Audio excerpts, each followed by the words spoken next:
Welcome to Simply Enough. This is Zachary and Elizabeth, and thanks for tuning in. If you're liking our podcast, we'd love it if you'd share with your friends and family. And then rate and review to raise our visibility and spread the message of enoughness. We love you, and remember, you are simply enough. Just as you are. Period.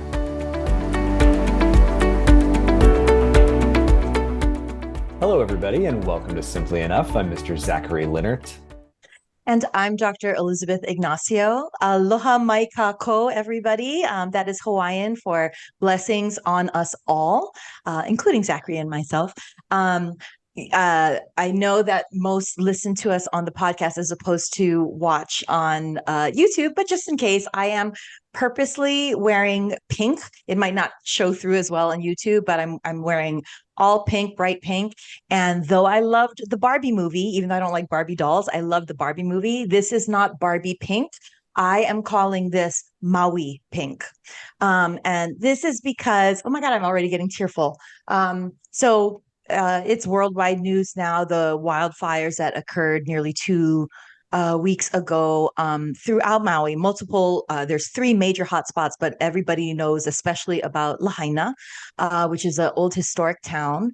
And it turned out to be, I'm getting tearful, the most deadly wildfire in America's history. So it's not just in the history of Hawaii, but in America's history.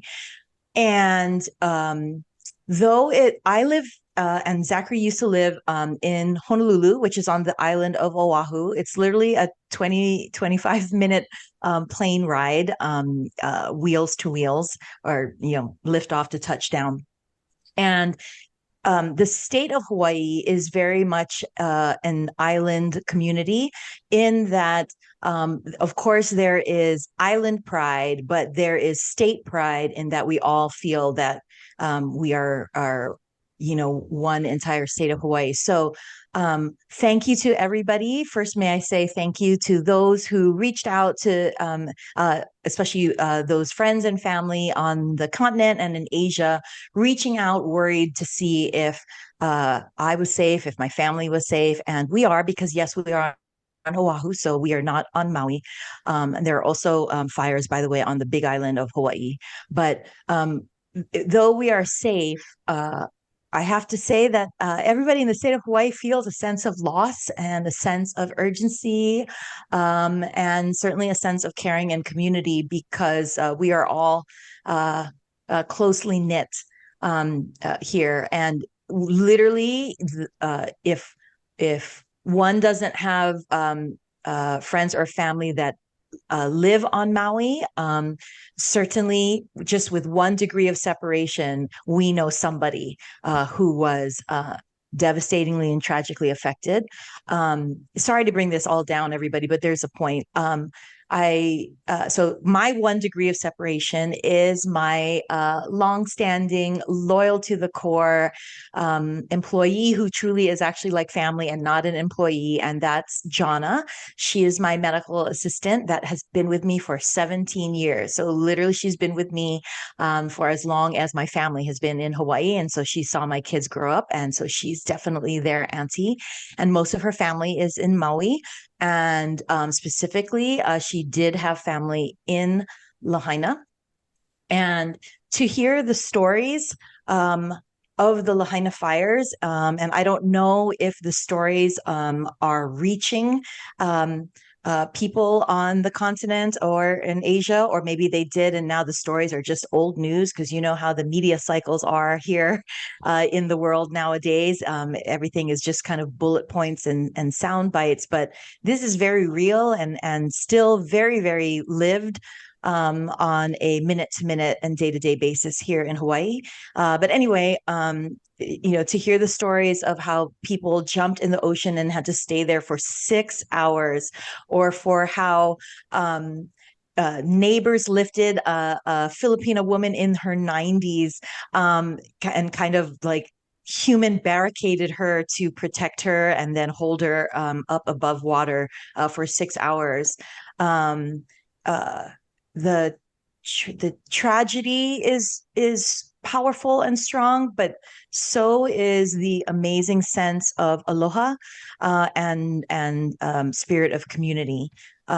Anyway, I digress. There's so much to say, everybody. So thank you for listening. Back to Jana, my medical assistant, who, like I said, is like family. So of course, the day following the largest part of the fire, I asked her, I said, how is your family? Is there anything at all that I can do or need or that they need?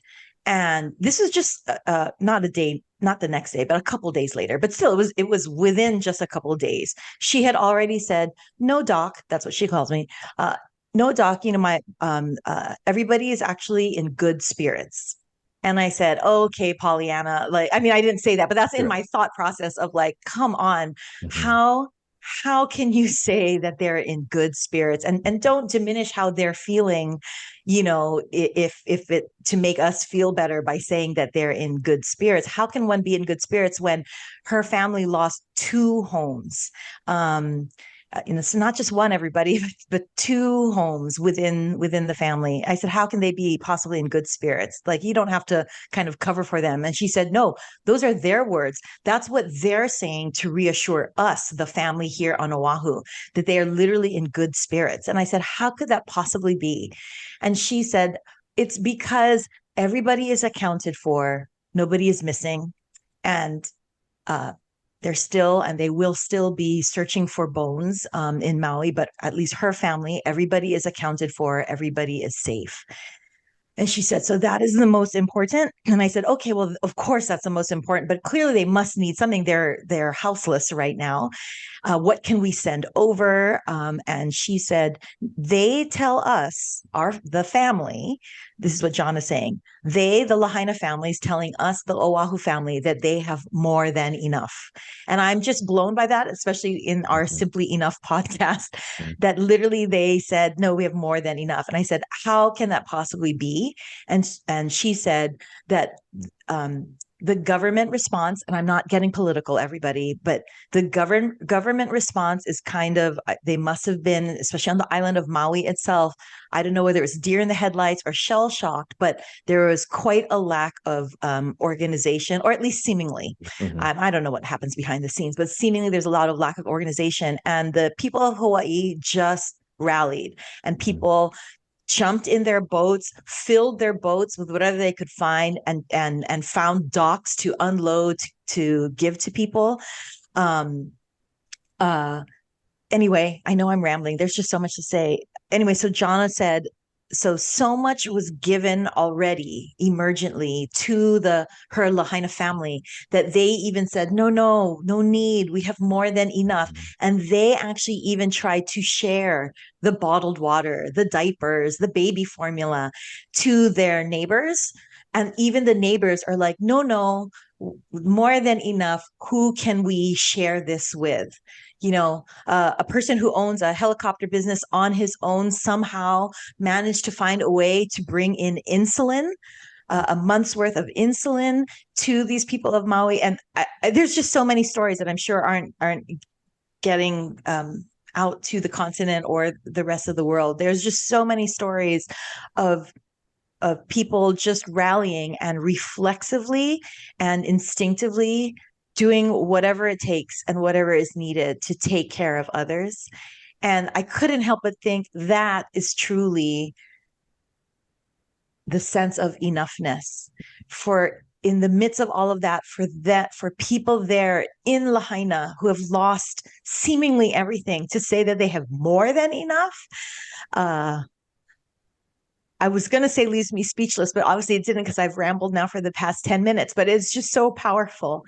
And even when, our podcast so much is about self-reflection and self-care and self-compassion, but I am going to say this, you truly know in your heart of hearts when you're enough and when you have enough, when you realize it's not about me, what can I do for others? You can do that, and you can be there for other people when you realize it's not about me. And I say that also, if I may. I'm so sorry, Zach. Zachary had no idea this Yeah. is what I was going to talk about, and so he is like waiting for a moment, I think, No, to speak no. because I just keep rambling. But I just feel like everybody, I just want these stories to be known. It's okay to have uh multiple feelings about this, and I comment this because initially there is outrage when we see or hear or read tourists, for example, lamenting that they had to give up their vacation here, or they have an upcoming trip here and they're lamenting that they don't know whether they can come or not, and even from a good place of wanting to support the tourism industry, which, please everybody, don't come just yet because Mhm. literally the resources are really needed for our kamaaina, which are the locals. But anyway, but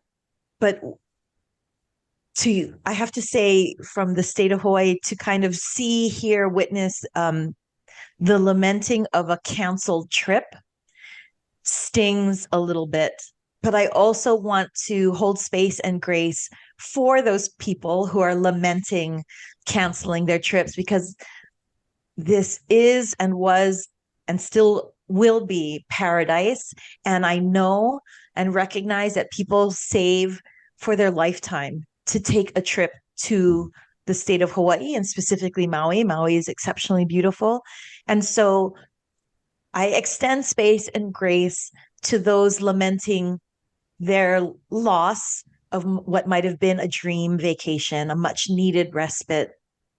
Um, though, may I say, in the grand scheme of things, if we can all take stock, if we can all model what the victims, the people of Lahaina are doing, if we can all take stock of all that we have and really look at what we need versus what might we want, um, I think many of us can easily say and simply say that we have more than enough. Mhm. Um, I'm really glad that you wanted to raise this today and with this episode.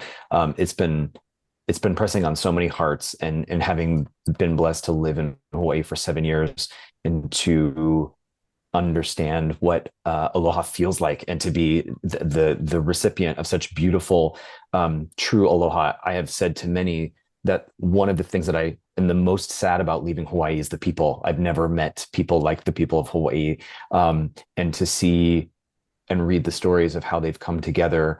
I was fortunate enough to share. I was leading a professional training for teachers, and my intro picture, like, "Hi, this is me," is me in an aloha shirt with a lei at the kindergarten ho'olalea that I got to be a part of when I was at Iolani. And so I mentioned that I was from Hawaii, and we that I had lived in Hawaii, and we spoke for a couple of minutes about what was happening in Maui. And many asked in the room, and these are people in Missouri and Massachusetts, what can we do to help? And I said, really, at this point, yes, your donations are going to be great, but if I can share a couple stories about the people of Hawaii, perhaps maybe the greatest gift that you can give at this point is to the true aloha spirit that comes out of these stories, and then live them out in your life, and extend that, so it's not necessarily something that lives just in Hawaii, but can live in your community in St. Louis, your community in Easton, Massachusetts. I will say that if I may offer a nice, not a nice, but a very touching story that occurred kind of akin to your story with Jana. I was communicating with a friend of mine who also lives in Lahaina, whose family, they lost their home and everything. Everyone is safe. And I was in that place of like, why? Like, why? For those of you that have never been to Maui, there are many, Ka'anapali, which is just north of Lahaina, and even the stretch in Lahaina was one of the first planned resort communities in the United States. So, as you can imagine, opportunities for locals to live in this area became fewer and fewer. And Lahaina was still very much a beautiful stronghold for locals to live, and particularly near the waterfront and Front Street, where a lot of the old buildings, the banyan tree, etc. So driving through Lahaina and being a part of Lahaina was still very much an opportunity to see locals still part of life on Maui, which, often with tourism, local people get kind of pushed aside for tourism, and then there's that tension there. And I know it makes sound like I'm making a political statement, and in some ways I think I am, but it's really more just about appreciating the people who work so hard to support an industry that they know brings revenue for them, their families, their state, etc. So anyway, so when talking with my friend, I was just saying I don't understand, of all the places on Maui for this to happen, why did it have to take such hold over one of the richest parts of Lahaina? And excuse me, I'm going to get emotional because Maui is one of my most favorite places in the world, particularly Lahaina, particularly Front Street, for what it means for Hawaii history and Iolani history and just the history of Hawaii. So I was in that place, right? That angry place. And he just stopped me and he said, that's not what it's about. It's about a demonstration of how people can come together and support each other through tragedy, through events, through natural disasters. And there's no better people in the entire world to demonstrate what kindness looks like, what generosity looks like, what fortitude and strength and resolve and living in nature and appreciating that nature ebbs and flows than the people of Hawaii. And we get to demonstrate that to the world and possibly spread it. And I was stopped dead in my tracks. Like, even in this moment where I'm however many miles away and I want to be the advocate of like, why this isn't fair, this isn't just, and was just a very subtle, metaphorically, hand on the shoulder, just to say, no, that's not what it's about. Just completely changed my perspective on all of this, and what a gift that was to see disaster through their eyes, through the disaster, not as disaster, but an opportunity to connect, to be with each other, to support each other, to step up, to show love, to show grace, to show compassion. Sorry. Anyway, so I had a similar story to Dr. Ignacio. It's akin to our episode 2 weeks ago in terms of, it was 2 or 3, in terms of it is what it is. Mm-hmm. I mean, I don't, though I'm a big believer and many are big believers of blessings in disguise. It's not Right. like this is, I mean, we don't want to glorify it Sure. either. Like, we don't want Right. to glorify it like, oh, what a wonderful opportunity that we can show each other. But it is what it is. And so, yes, it has become Mm-hmm. the opportunity to be there, to rally for each other and rally oneself to just Mm-hmm. do something. And that listening to that voice of just do something comes also from a place of enoughness, of fortitude. And I sorry, I'm just such at a loss for words because I am just floored by how people are rallying together on Maui themselves, and then within the state of Hawaii, and then, yes, of course, with gratitude to those on the continent and throughout the world. I and many here in Hawaii feel like it's only in Hawaii that we see these demonstrations, and there's a little bit of truth to that, only because Mm-hmm. we are an island state. And so I don't think people understand, and it's okay because it's not through anybody's fault. But I don't think people understand the scarcity of resources, and I don't like to think or worry about scarcity, Mm-hmm. but the scarcity of resources, or what it takes to get resources Mm-hmm. to an island state. In many ways, the islands of Hawaii are some of the most remote Mm-hmm. land in the world. Mm-hmm. So even in the days of COVID, when there was literally a time when we were less than a week out of an oxygen supply. And this was like the third surge. This wasn't in like March 2020. This was like late in the, I think, Omicron surge or something like that, where we were within a week of not having oxygen because we rely on the oxygen canisters from elsewhere being shipped into Hawaii. These are the kind of things that we run into with these tragedies and disasters, and so that just adds another layer of difficulty and tragedy to what I know. There's been tragedies and disasters as well on the continent with hurricanes, the fire in Paradise. I know that, and I grieve for those tragedies as well. It's just that it's a different layer when you are an island community, an island state, and so it's actually because we're almost used to this that it is instinctive and inherent to kind of rise up with resiliency of, okay, well, what can we do while we wait for Mhm. the government to come in? Or, and Mhm. again, I'm not getting Mhm. political, but I'm just saying the immediacy of people just saying, what can I do, what do I have, um uh was truly, in fact, yes, you're right, just a beautiful testament to Hawaii, but then to humanity in as a whole. Mhm. I also just, boy, that was a big ramble. Forgive me, everybody. But I do also want to say I couldn't help but the day of the fires harken back to September 11th. And, you know, what I, having been in DC, and we've talked about this in a previous episode, being at the First Call Hospital, Arlington Hospital, which is the closest to the Pentagon, that was such a demonstration as well, the days following, of community and resiliency and strangers taking care of strangers. And it was instinctive. And everybody just rallied together. And of course, there were necessarily the questions of why and how could this happen and all of that kind of stuff to learn from lessons and glean lessons from tragedy. But more importantly, and more significantly, really were the stories of, again, people summoning their own courage, summoning their own generosity, charity, resiliency, not for themselves, but for others. Mhm. That's where you know you're coming from a place of enoughness, where it's not about you, it's Mhm. about others. Mhm.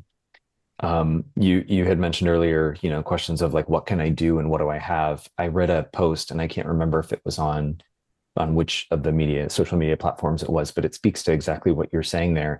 And what floored me about this post was it answered that question in a way that I hadn't even anticipated. The banyan tree in Maui, this, I think the second oldest banyan tree in the world, was in Lahaina, is in Lahaina. And this post was talking about how even though much of the banyan tree was burned, there's still indications that it will continue to live and thrive because there's still life in the roots. And the post went on to talk about really how you cultivate your roots is one of the ways in which, when you are faced with challenges, tragedies, disasters like that, you can still come back and you can still live and regrow. And it was an incredible metaphor that this person used, really to talk and to laud the people of Hawaii. But in general, if we take a step back, um, who we are as people, finding our enoughness and cultivating relationships with others, true relationships with others, I think are the roots that this person was talking about. And if we see that as a strong metaphor, for ourselves and the people we love and the relationships that we are in, and whatever we use to build our character, our faith, etc. I think we can see in something like this, or in 9/11, or other personal tragedies or life tragedies, whatever it ends up being, that if those roots are strong, there is definitely the possibility to regrow. And that doesn't make it easy. That doesn't, certainly gloss over how hard it can be. But when we think about what we have, certainly those roots, so to speak, are something significant that we have to help us go through and find life, find hope, find joy, and whatnot, uh, when we face what life has to offer. And I certainly saw that in the stories that I heard during 9/11, I was studying abroad. I was in London at the time. And so many of the people that I was studying abroad with, they had families that worked in New York City. And so they were trying to find how to, connections, how to get calls in to see if their aunt or uncle or mom or dad, whoever, was at work that day in the towers or in downtown Manhattan or whatnot. And so what we ended up doing, is the entire program sat in this room and we just told stories. We just told stories of the ways in which people showed up for others that day. Schools that opened up to let first responders come in, or other individuals that were literally pulling people out of the rubble, people they don't even know. Just like, we are now in this to help each other out. And those stories, I think, and being fortunate enough to sit and take the time to tell the stories, reinforce what we're talking about today, which is, what can we do and what do we have? And those stories are as much about reminding each other that, life can be hard, but there are ways in which we can get through it, but that we can get through it together and that we're not alone. And so the opportunities to tell those stories, and why I'm so grateful you brought this up today, is because it's those stories that I don't think always get the traction in the media, but they're still so important to share and tell. So yeah, wow. The, I just couldn't help as you're thinking and talking about, the roots and, if you have that.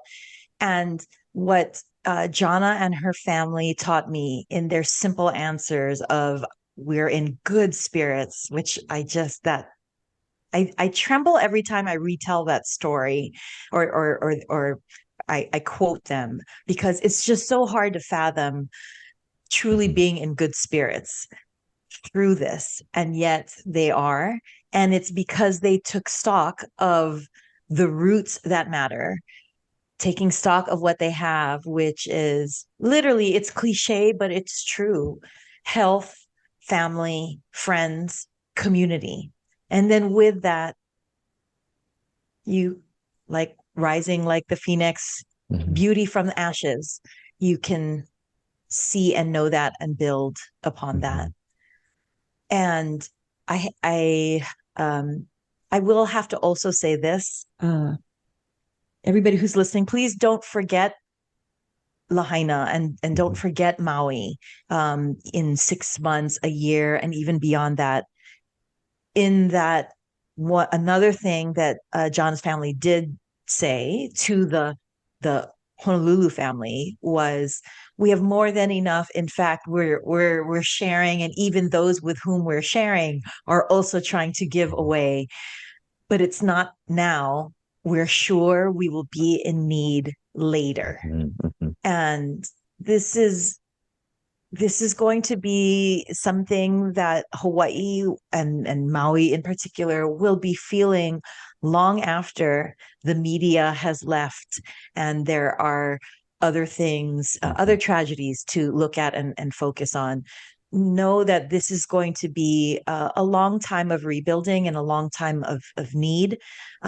So, and Lahaina, and Maui was actually one of the seats of spirituality in Hawaii, in the kingdom of Hawaii, actually, and especially Christianity. But I'm not here to make this religious or about Christianity. It just so happens, though, that that is the case, particular to the second wife of King Kamehameha, who was kind of known as the spiritual queen, second to Queen Ka'ahumanu. But anyway, I mention not just Christianity, I mention spirituality, because if there is a indigenous uh, people that is in touch with spirituality, whether it's Mhm. Christianity or any sort of named religion, it doesn't have to be. That is the Hawaiian culture, Hawaiian history. Um, and so in honor of that, I invite our listeners and our viewers and ourselves to pule, to pray, to whomever you may pray to. And if you don't pray, but you honor ancestry, kupuna, you honor, the earth, Mother Earth, tap into that spirituality, and in tapping into that which moves you, that which is greater for you, please keep Maui and the state of Hawaii in mind. And Dr. Ignacio, you started this episode talking about why you're wearing pink, and I'm wondering if you could just talk a little bit more about why you chose pink in honor of Maui. And also, I throw this out there. I would like us to potentially re-release this episode in 3 months from now, or 6 months from now, 8 months from now, to remind ourselves and to remind our listeners that Maui will still be dealing with this, and the people of Hawaii, the entire kingdom and state of Hawaii, will still be dealing with this. And those little reminders, maybe wearing pink, being out in nature, listening to our episode, to reconnect and consider, what can we do? What can we offer? How can we help? Whether it's simply with just prayer, which is a beautiful offering, but into something else. I throw that out there because I very much hear what you're saying, and I think it's an opportunity that we have here at Simply Enough to help keep alive those families and the needs that those families will have down the road. So I say we do a re-release in a couple months, and maybe do a couple, particularly this episode. And yes, so can you share just a little about the pink and why you wore it? So, just like, every state has every state in America, at least, has a state motto, and in Hawaii, each island, it has a state flower and a state color. And during Aloha Week, and the royal parade, each designated princess wears the honorable color that represents the island that they are representing in the kind of royal procession. And so for Maui, the color of the island of Maui is represented with pink, and the official Maui flower is the lokelani, which is a rose. It's a special type of rose, but any rose now, if you want to think and honor Maui, will do. So pink and roses for Maui. And, it is true that it can be so trite and so easy to say thoughts and prayers, thoughts and prayers, thoughts and prayers. So yes, we are here in Hawaii. We are definitely asking for your prayers, your thoughts, your good energy, vibrations, whatever it is, you, the listener or viewer, subscribes to. If then, though, we can take that to action, that would be wonderful. And if I may say, there is a designated, honored and well-respected fund that was started day one, it's called the Maui Strong Fund. And it is, I don't know whether, I don't, the how do you say this, Zachary? The organization that controls it is very reputable, very honorable. It's called the Hawaii Community Foundation. And so if you are so moved, if the Aloha Spirit, or if the Holy Spirit moves you, go to Hawaii Community Foundation, or hcf.org, and donate to Maui Strong. But when I mean change thoughts and prayers to action, it's little things in terms of honoring what you have versus what you need, and honoring a sense of enoughness.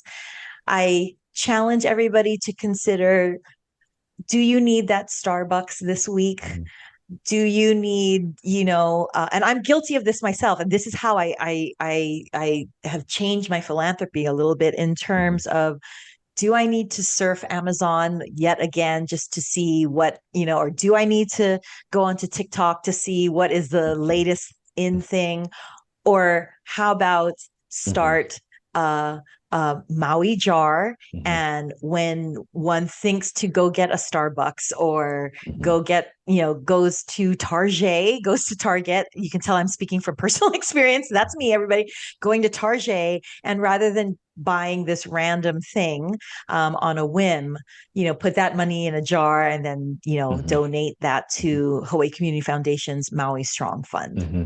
I would also add to that, while it's present in our minds now, set a reminder in your calendar. Set an alert 3 months from now, 6 months from now, 9 months from now, and if and at the time, should you be in a place where you can make a donation, that will continue to help them, beyond, like you said, Dr. Ignacio, when the media has gone on to something else that the world is dealing with. So while it's pressing in our minds right now, take advantage of that by setting an alert in your phone, something to remind you down the road. I say that from experience, because I was talking with a friend of mine who had a baby, and she was saying, it's really great that I get all of these gifts, and I'm grateful for all these gifts that I get when the baby's born. But once the baby turns 3 months or 6 months or 9 months, I don't have anything, right? So now I make it a point to get clothing for the 3 to 6 month window or the 6 to 9 month window. And then she said, the other thing is, it's lovely that we get all these gifts right at the beginning.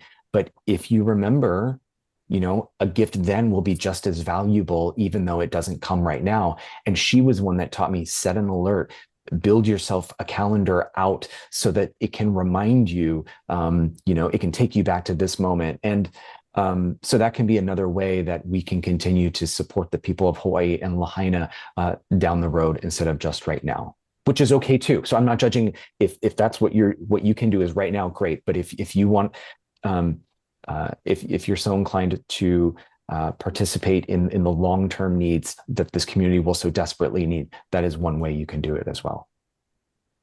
And for our listeners and our viewers, if this doesn't resonate with you at Mm-hmm. all, and Maui and Lahaina just is just something very difficult to grasp. Just for the sake of this episode, may I just throw out just the thought process, or reiterate it, because I think it's what we've talked about these Mm-hmm. past 35 minutes, which is just take stock, everyone, of all that you have, just for the sake of yourself and for the sake of recognizing what you have in your life and what there is to be grateful for, Mm-hmm. as opposed to what is missing Mm-hmm. or what one thinks one needs, but really it's just a want. And then the other thing, regardless if this, pulls or moves anybody to help Maui or help Lahaina, but just the other point is on top of taking stock of what you have and being grateful for what you have and what are truly the most important things in life and what is the value of life. That's one, home run um, summary of this episode. The other thing, though, I just kind of want to throw out there too is, to quote Nike, "Just do it." Yeah. In whatever you might be holding yourself back in doing, especially when it comes to helping another person. The thing that really floors me about what's happening in the state of Hawaii, and especially on Maui, is people are just rising up and just doing what they feel Mm-hmm. compelled to do to help others, and not wait for an invitation, not wait for, mandates, but just if in their heart of hearts, they know that they can help, it's the right thing to do, they're just upping and doing it. So let's all just up and do whatever we can to help others, whether it is Maui or whether it's your own community, your own place of work, your own household. You want to do something good, just do it. Listeners, subscribers, and directly to the people of Maui and the people of Lahaina, remember that you are not just simply enough. You are more than enough. And for those of us outside of Maui, many of us we have more than enough. Mm-hmm. Just as we are. Period. Period.